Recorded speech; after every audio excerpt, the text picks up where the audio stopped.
Hello semua pelajar.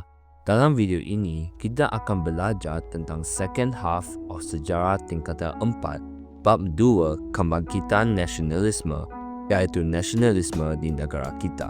Jika anda belum tengok part 1 untuk bab ini, sila tengok video itu dulu dan terus dengan video ini. Okey, dalam video ini kita akan belajar tentang kesedaran, kemunculan, perkembangan dan kesan nasionalisme di negara kita. Jom kita mula dengan kesedaran nasionalisme di negara kita yang bermula pada zaman Kesultanan Melayu Melaka apabila Sultan Mahmud Shah berusaha untuk mendapatkan Melaka kembali dengan melakukan 3 kali serangan terhadap Portugis, tetapi gagal. Kemudiannya, Sultan Abdullah Mukarram Shah telah menentang Syarikat Hindia Timur Inggeris untuk mendapatkan Pulau Pinang kembali pada abad ke-18. Juga ada tokoh yang lain termasuklah Dor Said dan Rentap yang memperjuangkan kebebasan daripada ancaman luar. Pada abad 20, kesedaran nasionalisme itu diteruskan melalui penulisan kreatif dan akbar. Alright, next. Terdapat 6 faktor kemunculan gerakan nasionalisme di negara kita. Yang pertama ialah peranan agama. Pelajar yang melanjutkan pelajaran di Mesir terdedah dengan falsafah perjuangan gerakan Islam yang menentang kuasa barat di negara Islam. Penulisan kreatif seperti novel dan cerpen telah menggambarkan penderitaan rakyat yang dijajah. Ini menyebabkan rakyat memahami realiti kehidupan mereka. Selain itu, media cetak seperti akhbar dan majalah berperanan sebagai penyalur maklumat dan penyebar berita. Antaranya, Akhbar Fajar Sarawak yang mengkritik dasar pemerintahan Brooke yang mengabaikan hak dan kepentingan bumi putera Sarawak. Next ialah sistem pendidikan. Penubuhan madrasah telah menyebarkan idea nasionalisme melalui kunjungan para ulama dari Sumatera Barat dan pelajar yang pulang dari Mesir. Seterusnya, golongan intelektual menggunakan akhbar serta menubuhkan persatuan untuk menyedarkan rakyat tentang nasionalisme. Okey, faktor yang last ialah pengaruh luar. Kemunculan Jepun sebagai kuasa besar dunia, gerakan revolusi di China dan perjuangan Jose Rizal di Filipina, semuanya membuka mata rakyat untuk memperjuangkan kebebasan di negara sendiri. Alright, so itulah sebab nasionalisme berlaku di negara kita.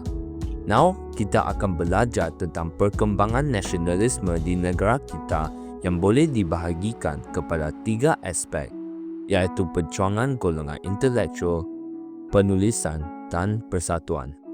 Dalam aspek perjuangan golongan intelektual, terdapat 3 kategori iaitu pendidikan agama, Inggeris dan Melayu. Dalam golongan intelektual berpendidikan agama, terdapat tokoh-tokoh yang digelar sebagai kaum muda yang menyalurkan idea melalui gerakan Islam. Mereka juga menubuhkan madrasah untuk menyedarkan kaum Islam tentang kepentingannya pendidikan. Alright, bagi intelektual berpendidikan Inggeris pula, mereka dilatih di Maktab Melayu Kuala Kangsar untuk menuntut British membaiki taraf hidup orang Melayu dengan membuka peluang pekerjaan kepada orang Melayu dalam jabatan kerajaan.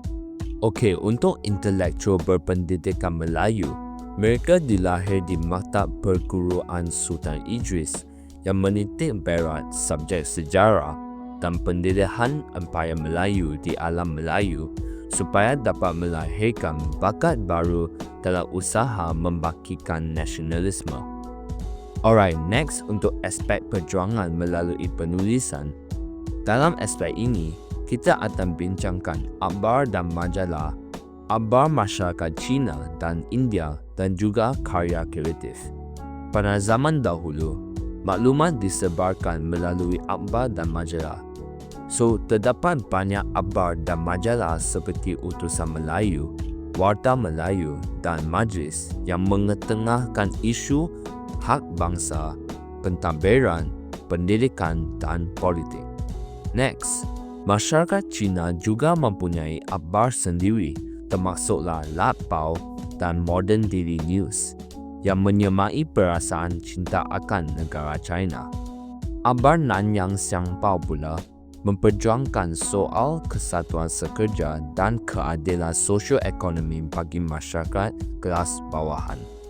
Manakala untuk masyarakat India, terdapat akhbar seperti Tamil Nesan dan Tamil Murasu yang memperjuangkan kepentingan politik dan sosial masyarakat India. Next, untuk karya kreatif, terdapat novel yang menyokkan semangat nasionalisme dalam kalangan penduduk, puisi yang bertemakan semangat cinta akan negara, dan juga cerpen yang juga bertemakan semangat berjuang dan cinta akan tanah air. Okey, last untuk perjuangan melalui persatuan. Persatuan pertama ialah Persatuan Melayu Singapura yang memperjuangkan kepentingan orang Melayu dalam politik dan pendidikan. Selain itu, Persaudaraan Sahabat Pena menggalakkan ahlinya untuk bersatu dan bertukar-tukar pendapat. Next ialah Kesatuan Melayu Muda yang ditubuhkan oleh Ibrahim Haji Yaakob yang berjuang melalui akhbar majlis dan berhasrat untuk menentang British dengan mewujudkan satu gagasan yang dinamakan Melayu Raya melalui gabungan Tanah Melayu dan Indonesia. Masyarakat Cina dan India juga mempunyai persatuan sendiri. Contohnya, Persatuan Orang Cina Peranakan British yang menggalakkan pelajaran tinggi dan teknikal dalam kalangan masyarakat Cina. Untuk masyarakat India, juga mempunyai beberapa persatuan termasuklah Persatuan India Taiping dan Persatuan India Pulau Pinang yang bertujuan membincangkan isu berkaitan dengan masyarakat India. Alright, so kita sudah bincang tentang kesedaran, kemunculan dan perkembangan idea nasionalisme di negara kita. Jadi, apakah kesan-kesan nasionalisme terhadap negara kita? Terdapat banyak kesan dari aspek politik, ekonomi dan sosial. Dari aspek politik, golongan intelektual berpendidikan Inggeris dan Kesatuan Melayu Singapura meningkatkan peluang pekerjaan dalam pentadbiran British. British juga memperkenalkan dasar desentralisasi yang mengembalikan kuasa sultan, residen dan majlis mesyuarat negeri. Bagi golongan Cina, banyak sekolah Cina didirikan di Tanah Melayu dengan menggunakan bahasa Mandarin sebagai bahasa pengantar, dan kemunculan masyarakat India dilahirkan di Tanah Melayu yang digemar sebagai The Street-Born People. Okey, next dari aspek ekonomi, pertubuhan Persatuan Al-Jamiah Al-Khairiyah berjaya membangkitkan semangat berniaga dan menulis rencana berinformasi tentang kepentingan kemajuan. British pada zaman dahulu telah menekankan pendidikan pada peringkat rendah kepada penduduk tempatan. Hal ini menyukarkan usaha untuk meningkatkan taraf hidup.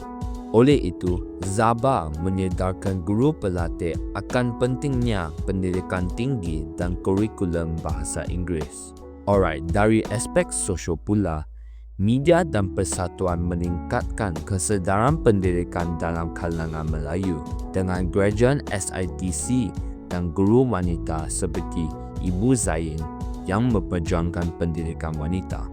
Masyarakat India dan Ceylon menubuhkan persatuan untuk menjaga kebajikan ekonomi, manakala pemimpin Cina seperti Tan Cheng Lock menuntut sokongan British menjaga kebajikan dan tanah pendidikan masyarakat Cina.